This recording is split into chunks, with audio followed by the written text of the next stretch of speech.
My coworkers mocked me as a broke freeloader, and my girlfriend laughed. 10 minutes later I revealed the truth that silenced the entire company. A few months back, I sat across from my girlfriend Jade at our kitchen table and told her my company had downsized. Said I was laid off but had some savings and would bounce back soon. She smiled, held my hand, and told me it was fine. "We'll get through it together," she said, all supportive and calm. But it wasn't long before that sweet tone turned into eye rolls, sighs, and small jabs disguised as jokes. She started buying new dresses while complaining that I needed to figure things out. And I'd fix our leaky faucet, and she'd say things like, "At least you're being productive." Fast forward to tonight, the Belmont Grand Ballroom, one of those places that looks like money sweats out of the walls. Jade looked stunning. I'll give her that. She worked at a tech firm called Helix Dynamics. Big office, big egos, bigger gossip. I wasn't here for fun. I was here because she insisted. Said it would look good if she brought me. Like a prop, like an accessory that matched her dress. The night started fine. The waiters brought out appetizers that looked too fancy to pronounce. I kept to myself, sipping my drink, listening to executives brag about market expansion like it was a new religion. Jade was glowing among them, laughing, networking, shaking hands like a politician. Then John Wilson showed up. He was her coworker, tall, loud, and way too confident for a guy whose main skill was taking credit for other people's work and playing with Excel sheets. He had that used car salesman smile that made my skin crawl. "Hey, there's Jade's boyfriend," he said loud enough for the whole table to hear. The famous unemployed man of the year. People laughed. It wasn't mean at first, just awkward chuckles. But then John kept going. "Man, I got to say, Jade's been killing it here while you're at home taking it easy. She tells us she's basically carrying you these days." That one landed like a punch I didn't see coming. The table erupted. Even the CEO gave a small chuckle. Jade, my girlfriend, laughed the hardest, like it was the funniest thing she'd ever heard. I sat there smiling faintly, trying not to let my jaw clench too tight. Every laugh around me felt like nails scraping glass.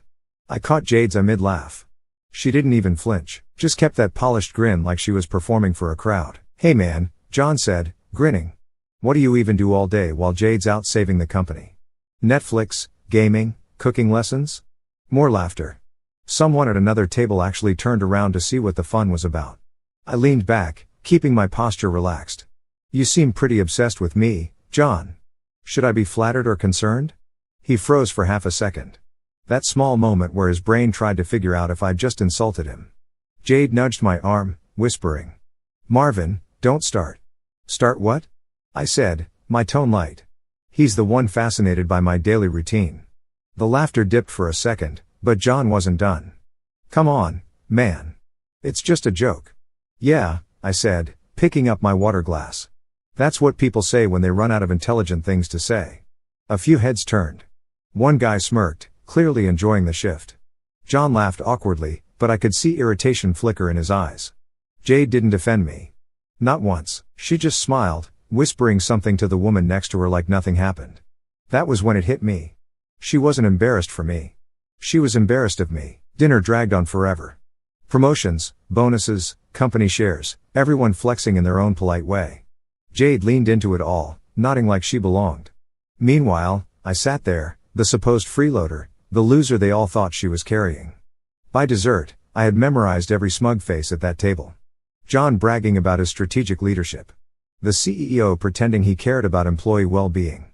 Jade talking about our plans like I was part of her PR script. Inside, I was boiling, but outside I was calm. I wasn't about to give them the satisfaction of seeing me crack. As the night wound down, I stood to stretch my legs. Jade barely noticed. John made another dumb joke about me being the designated trophy date. Laughter again. I smiled slow, deliberate, and looked around the table. "I hope you guys are enjoying this night," I said casually. "It's going to be one to remember." They didn't realize I meant it literally because in less than 10 minutes, every one of them, including Jade, would find out who the real loser was. John was still in full clown mode, waving his champagne glass like he just won Employee of the Year. "Come on, Marvin. Lighten up, man. We're just messing with you. No hard feelings, right?" He grinned wide, flashing teeth too white to be natural. "Must be nice, though, huh? Living the dream while Jade pays the bills. Not a bad setup." I kept my face neutral, letting him dig his own grave. The people around the table chuckled again. The kind of shallow laugh you hear from people desperate to fit in. Even Richard Larson, the CEO, gave a polite smile, pretending it wasn't awkward.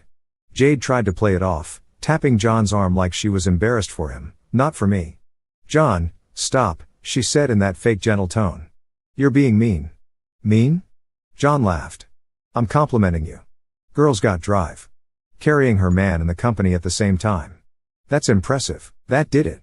I set my glass down carefully, making sure the sound of it hitting the table was loud enough to cut through the laughter.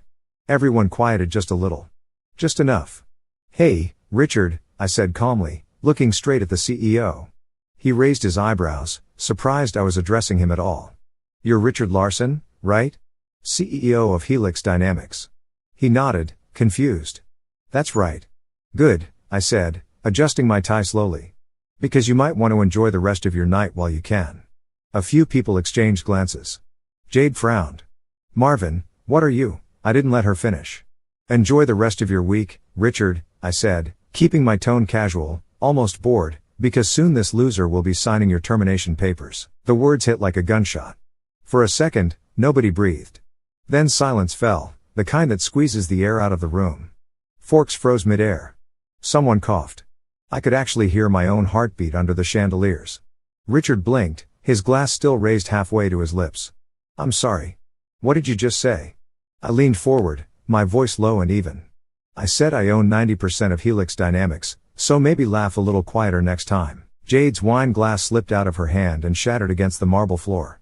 Red wine spread across the tablecloth like blood, creeping toward her plate. The entire table stared at me like I just dropped a grenade in the middle of dinner. "Marvin," Jade stammered, her face pale. "That's not funny."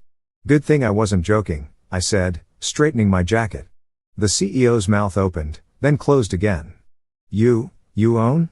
I didn't bother answering. I just smiled and looked around the table at all the people who'd laughed at me minutes ago. "You all enjoy your evening," I said quietly. "You've had a good run." Then I turned and walked out. No yelling, no drama, just quiet footsteps and the sound of Jade calling my name behind me. I kept walking toward the exit, my reflection trailing me across the polished marble floor. That's when I tell you the truth. I never got laid off. There was no downsizing. The whole thing was a test. I wanted to see how Jade would treat me when she thought I had nothing. I wanted to know if she actually loved me or just the version of me that looked good on her arm, and she failed spectacularly. Back then, she told me she didn't care about money, that we were a team. But the moment she thought the paycheck stopped, I became a charity project, something to tolerate until something better came along. That fake story told me everything I needed to know, and tonight just confirmed it. "Marvin." Jade's voice echoed through the lobby, sharp and desperate. "What the hell was that? Are you insane?" I kept walking. "Not insane," I said without turning. "Just tired of pretending." She grabbed my arm, forcing me to face her. "You embarrassed me in front of everyone. Do you have any idea what you just did?" "Yeah," I said, meeting her eyes. "I stopped being your accessory." Her mouth opened, but no words came out. The perfect, confident executive mask she wore was cracking right there in the middle of the hotel lobby. "You don't own Helix," she said finally, her voice shaking. "You can't. That's impossible." "Maybe," I said, stepping back. "But you'll find out tomorrow if I was bluffing." I turned away again, walking toward the revolving doors. I could feel her eyes burning into the back of my neck, trying to decide whether to chase or stay quiet. Behind me, I heard her mutter something like, "This isn't funny," before her voice faded into the chatter of hotel guests checking in. The valet attendant gave me a polite nod as I handed him my ticket. I stood outside. That's when I saw movement in the corner of my eye. "John." He came jogging up, clearly uncomfortable, his hands stuffed in his pockets. "Hey, Marvin," he said, suddenly talking softer. "Man, I just wanted to say, I didn't agree with what Jade said in there. You know, I've always respected you." I raised an eyebrow. "Really? That's funny considering 5 minutes ago you were auditioning for stand-up comedy at my expense." He laughed nervously. "Yeah, that was just office banter. You know how it is." "Sure," I said, watching his expression. "Word of advice, though." "Yeah," he asked quickly. "You should start looking for new jobs." He blinked. "What?" I smirked. "You'll see." Then I got into my car and drove off. The city lights blurred in my rearview mirror. Inside that ballroom, people were still trying to process what just happened. But for me, the decision was already made. They thought I was some broke guy living off his girlfriend. Tomorrow, they'd find out I was the man signing their paychecks. The drive home was quiet, just street lights flickering across the windshield while my phone buzzed every few minutes. Jade's name lighting up again and again. I didn't answer. I wasn't angry anymore. Not the yelling kind, anyway. It was the calm kind, the kind that feels heavier than rage, like a storm before lightning hits. I'd suspected for a while that Jade was more in love with the lifestyle than me, the handbags, the company dinners, the way she said we when she meant me paying for everything. But I wanted to believe otherwise. I thought maybe, just maybe, she'd stick by me when the money didn't show up for a while. That's why I came up with the layoff story, to see what she'd do when the shine wore off. It took less than a month for the truth to slap me in the face. At first, she was all, "We'll figure it out together." Then, she started making comments about carrying the load. Next came the distant tone, the canceled date nights, and the not-so-subtle flirting with her ambitious coworkers. I told myself I was imagining it. I wasn't. Now, after what happened at the dinner, I had proof, not just of her attitude, but of how fake everyone around her was. When I pulled into the driveway, the house looked smaller than I remembered. Inside, the air was still. Jade's heels were by the door. She must have taken a cab. Probably pacing around inside somewhere rehearsing excuses. I didn't bother calling out to her. I went straight to my office. My man cave, as she mockingly called it. She thought I spent all day in there wasting time on little tech projects. In reality, it was the only room where I didn't have to pretend. I locked the door behind me and sat down at the desk. On the wall, behind a shelf of old books, there was a small wooden panel. I reached up, pressed on the bottom corner, and it clicked open. A hidden compartment slid out, revealing a gray fireproof safe. My fingerprint opened it with a soft beep. Inside were years of work, contracts, merger agreements, and ownership documents, all stamped and signed. I pulled out a thick folder labeled Helix Holdings, and spread the papers across the desk. Each page told the same story. 15 years ago, I had merged my small tech company, Eclipse Innovations, with a struggling firm called Helix Dynamics. They were going bankrupt. I saved them on one condition. I'd own 90% of the company while letting their CEO, Richard Larson, keep his title. To the world, Richard was the man in charge. But in reality, he was just a figurehead. My name wasn't public. I'd used a blind trust to keep ownership quiet. Jade had no clue. None of them did. I ran my fingers across Richard's signature. The ink slightly faded but still clear. 15 years of silence, watching from the sidelines, collecting profits, letting the company run itself while I enjoyed my so-called retirement. I could have stayed that way forever if they hadn't pushed me. But tonight changed everything. My phone buzzed again. Jade, this time, Marvin, please call me. People are asking questions. What did you mean by what you said? This isn't funny. I can't believe you'd humiliate me like that. I put the phone face down. I opened my laptop and called Isaac, my lawyer and oldest friend. He picked up on the second ring, sounding half asleep. Marvin, it's 1 a.m. I need you to start a financial audit of Helix Dynamics, I said flatly. Everything, I said. Executive spending, vendor contracts, offshore accounts. I want preliminary findings on my desk by tomorrow, full audit by next week. Isaac exhaled. That's going to cause chaos. You know that, right? You've been silent for years. If you start digging now, it's going to make headlines inside the company. I don't care, I said, leaning back in my chair. It's time they remember who owns the place. He went quiet for a moment. What's this about, Marvin? Respect, I said. I've let people think I was some washed-up nobody for too long. Now they're going to see the truth, he sighed. All right, I'll start first thing in the morning. Good, I said and hung up. I leaned back, staring at the document spread across my desk. For years, I'd been the quiet guy in the background, happy to let others take the spotlight. But tonight, sitting there surrounded by proof of everything I built, something inside me clicked. I wasn't going to be silent anymore. I gathered the papers back into the folder and placed it neatly in the center of the desk. My reflection stared back from the polished surface, calm, sharp, steady. They wanted a loser. That line stuck in my head as I woke up the next morning. Except losers don't own multi-million-dollar companies, and they definitely don't spend their mornings dismantling corrupt CEOs before breakfast. Isaac called first thing. You're not going to believe the stuff I found, he said. It's a mess, Marvin. Fake travel expenses, inflated consulting fees, and contracts going to the CEO's buddies. It's like they built this company on nepotism. I grinned, sipping my coffee. Sounds about right. Keep digging. I want names, numbers, and dates. Everything. By noon, Isaac sent over a preliminary report, enough to cause panic, but nowhere near the full audit. I opened it and just stared for a minute. Millions burned through executive retreats, fake vendor deals, and so-called employee incentives that were basically vacation reimbursements. Richard Larson had turned Helix Dynamics into his personal ATM. The same guy who laughed at me last night was robbing his own company blind. I forwarded the report to the board of directors with one simple message. Full internal audit effective immediately. Within an hour, panic hit the building like a grenade. I got the first text from Jade before lunch. Do you know anything about this audit? Everyone's freaking out. Richard looks like he's about to have a meltdown. They said it came from the top. What's going on? I didn't reply. Let her sweat a little. By 2 p.m., Isaac called again. You might want to see this. Your boy John should get suspended. I almost laughed. For what? Conflict of interest, he said. Turns out he's been funneling company contracts to his cousin's construction business. It's all over internal memos. HR put him on administrative leave pending investigation based on the preliminary findings. Beautiful, I said, smirking. One down, plenty more to go. The best part, nobody really knew it was me.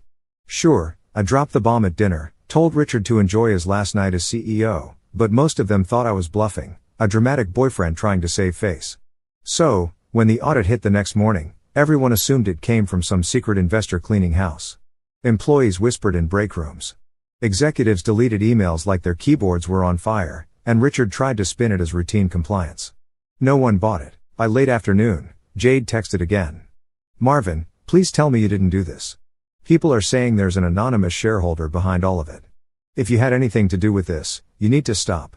You're ruining my reputation at work. That one made me laugh out loud. Her reputation. Not the company, not the employees, just her image. Classic Jade. I typed back one line. Tell Richard to enjoy his final week in that office.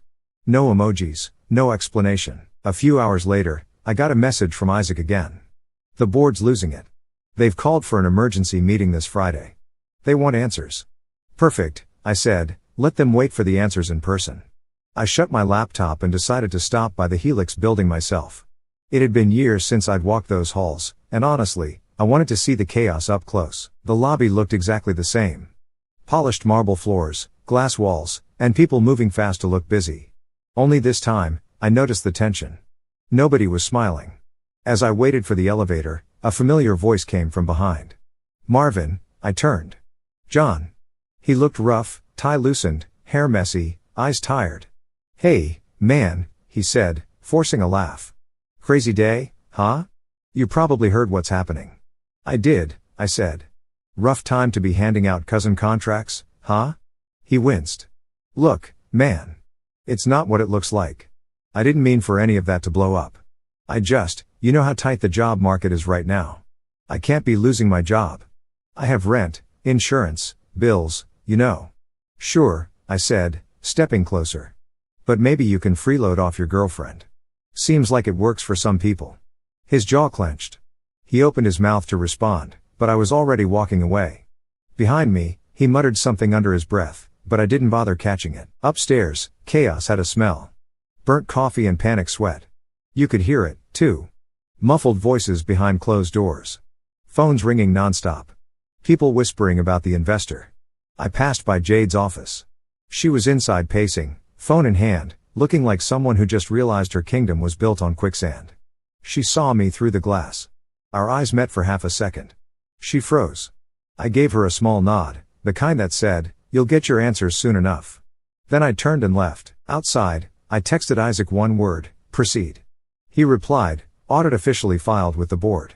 They'll have no choice but to meet. I looked up at the Helix Dynamics sign shining above the entrance.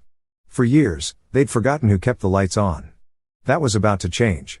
The next 48 hours were going to be loud, messy, and full of panic.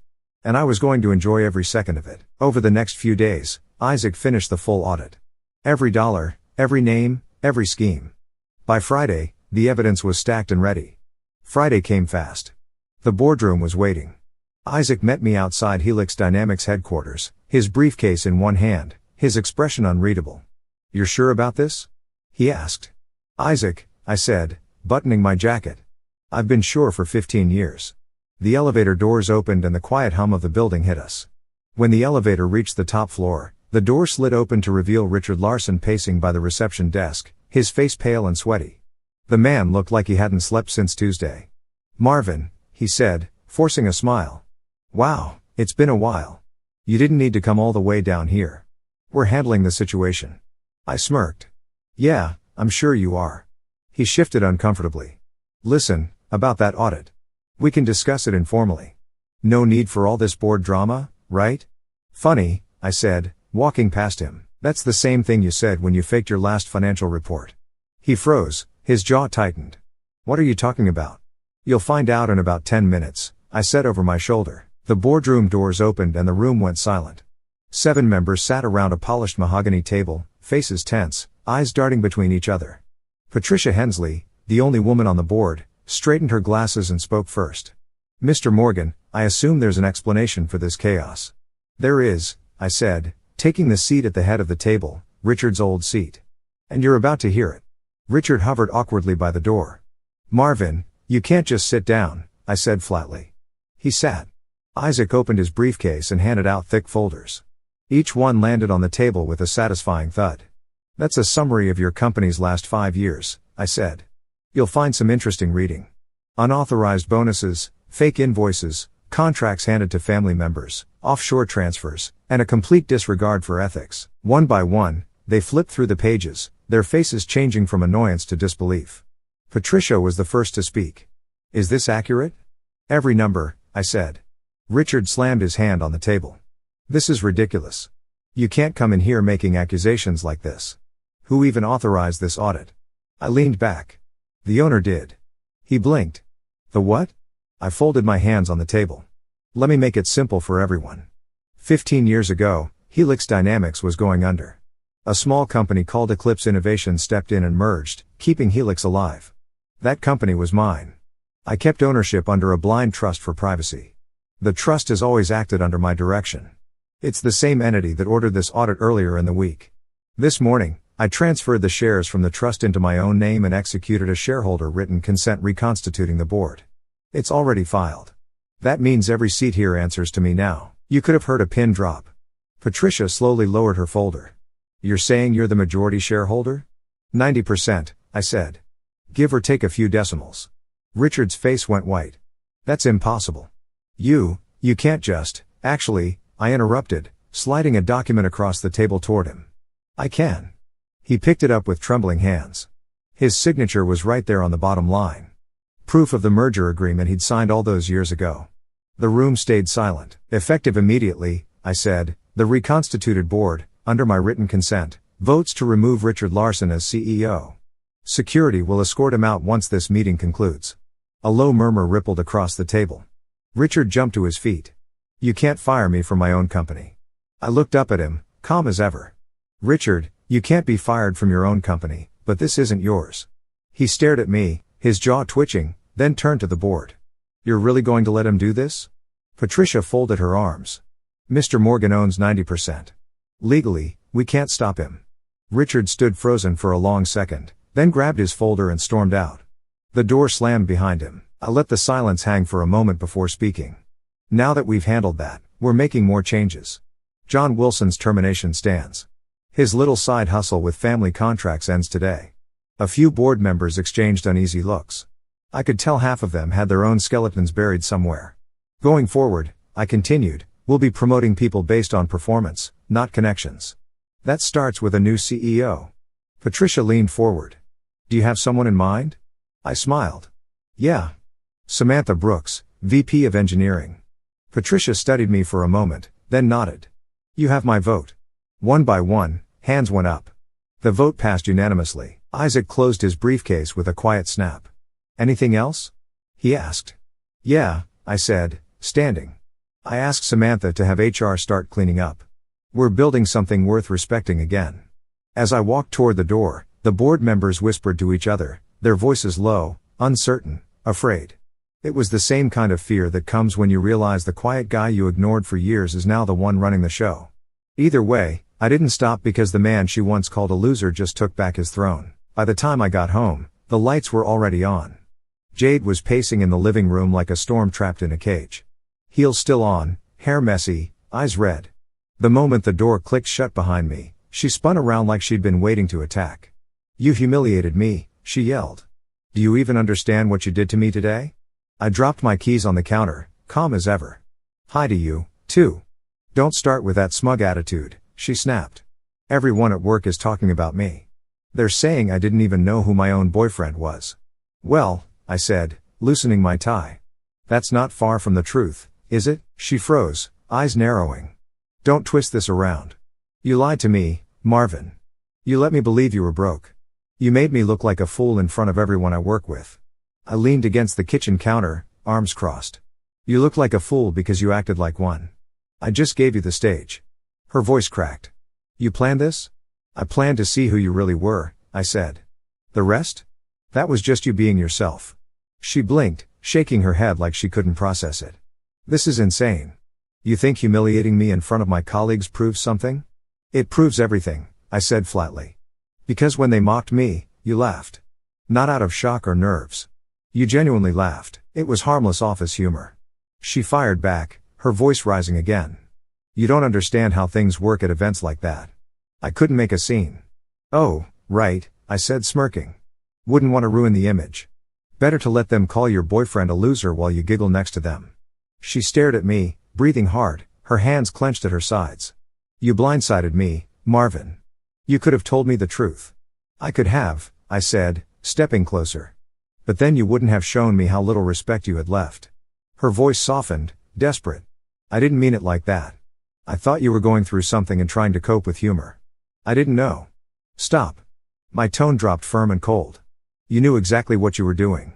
You liked being the successful one for once. You liked telling people you were carrying me. John didn't make that up. That came from you." She looked away, guilt flickering in her eyes. "That was a joke taken out of context." "Context?" I repeated, laughing under my breath. "You mean you talked trash about me behind my back, and now you're embarrassed it blew up in your face?" Her voice cracked again. "You don't get it. You made me the office joke. They're calling me the girlfriend who didn't know she was dating the boss." I shrugged. "Well, now you know how it feels to be the punchline." That hit her. She went quiet, tears starting to form. For a moment, I almost felt bad. Almost. But then I remembered every fake smile she'd given me. Every sigh when I mentioned looking for new work. Every time she treated me like a burden instead of a partner. "You remember when I told you my company downsized?" I said. "How I said I got laid off." She nodded slowly, eyes wet. "I lied," I said simply. Her eyes widened. "What?" "I never lost my job," I continued. "I wanted to see if you'd still respect me if you thought I had nothing. If you'd treat me the same way you did when you thought I was some big deal." She stared at me speechless, the realization sinking in. "So, that was all a test?" She whispered. "Yep," I said, no emotion in my tone. "And you failed it spectacularly." Her lip trembled. "Marvin, I didn't." "You did," I interrupted. "You treated me like I was less than you. You mocked me to your coworkers, stood by while they laughed, and acted like I should be grateful for your company. That's not love, Jade. That's ego." She stepped closer, crying now. I was scared. "Okay. I thought maybe you'd lost your drive, that you were just giving up. I didn't mean to hurt you." "Funny," I said quietly. "Because you didn't hesitate when you had the chance." Her tears spilled over. "Please, Marvin. I can fix this. I'll talk to everyone. I'll explain." "Explain what?" I asked.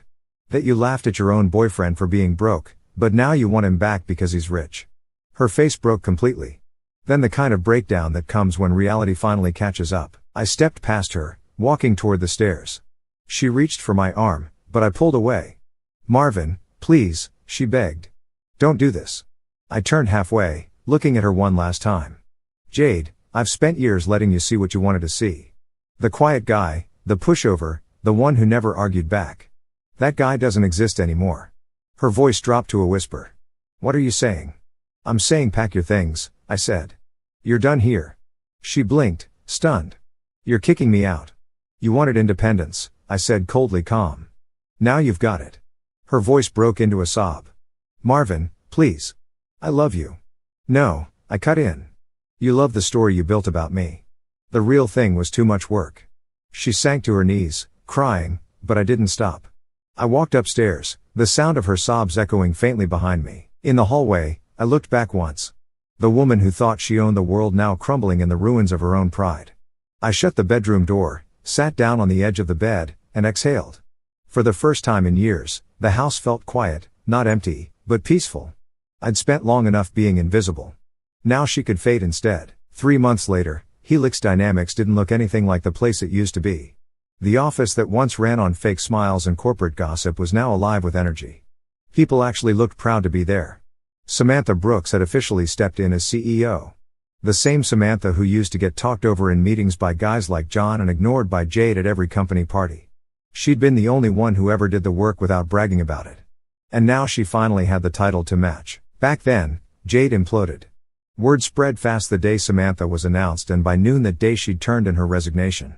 Word spread fast through the company that her old rival, the same woman she once mocked for not dressing the part, was now her boss. I didn't see it firsthand, but Isaac told me Jade lost it when she found out. Threw a full meltdown in the hallway, saying things like, "She's not even qualified, and this is a joke." By noon, she turned in her resignation letter. No one begged her to stay. When Isaac called to tell me, I didn't react. I just said, "Not surprised," and went back to my work. I didn't need to gloat. Her downfall spoke for itself. Instead, I focused on fixing what was broken. Under Samantha's direction, Helix went through a complete transformation. The company started holding open meetings, giving employees a voice. Promotions were based on performance, not who you knew. The bloated executive perks were gone, replaced by real investment in the people who actually did the work. Contracts that used to be hidden under shady consulting fees were open for review. Richard Larson's personal expense accounts were shut down. The board was cleaned out. 3 members quietly retired after realizing the audit trail pointed straight to them. Samantha earned respect fast. She ran things the way I always hoped someone would. The company numbers reflected it, too. Within 2 months, the trend had turned positive. Bookings were climbing and client trust had doubled. The media caught wind of the mysterious restructuring that turned Helix Dynamics around, but I kept my name out of the spotlight. I didn't need interviews or applause. I already had what I wanted, respect. One afternoon, Samantha stopped by my office. "You know," she said, leaning on the doorframe. "You could have taken the CEO spot yourself." I smiled. I already had my time in the spotlight. Besides, I'd rather build something worth leaving behind. She grinned. "Well, consider it built." When she left, I sat there for a while thinking about how far things had come. The same people who once whispered about the unemployed boyfriend now worked for me directly or indirectly. Life had a funny way of correcting things when you stopped playing small. A few months later, Helix hosted its annual corporate gala. Same place, the Belmont Grand Ballroom. The last time I'd stood under those chandeliers, they'd been laughing at me. Tonight, they were clapping for me. The room looked different now. Or maybe I did. The laughter wasn't cruel anymore. It was genuine. The applause wasn't forced. It carried weight. People I'd never met came up to shake my hand, thanking me for saving the company, for bringing integrity back. Samantha took the stage in a simple black suit, confident, steady, no nonsense. "Tonight," she said into the mic, "we celebrate not just success, but second chances, and there's one person we owe that to." She turned toward me. "Please welcome Marvin Morgan." For a second, the sound of applause filled the room, loud, sincere, almost deafening. I stood, adjusting my jacket, and walked to the stage. Samantha stepped aside, smiling. I looked out over the crowd, recognizing faces that used to snicker at me. None of them dared now. And then I saw her, Jade. She was sitting in the back row with a small group from her new company, which had been invited as a partner firm this year. The only reason she was even in the room, she wasn't dressed like she used to be. Her eyes met mine for a second, and for the first time, she didn't look angry or defensive. She just looked regretful. I didn't stare long. I turned back to the mic. Somewhere in the back of the room, Jade quietly looked down at her hands. And for the first time since all of this began, I didn't feel anger. I just felt done. I'd risen. And that was enough.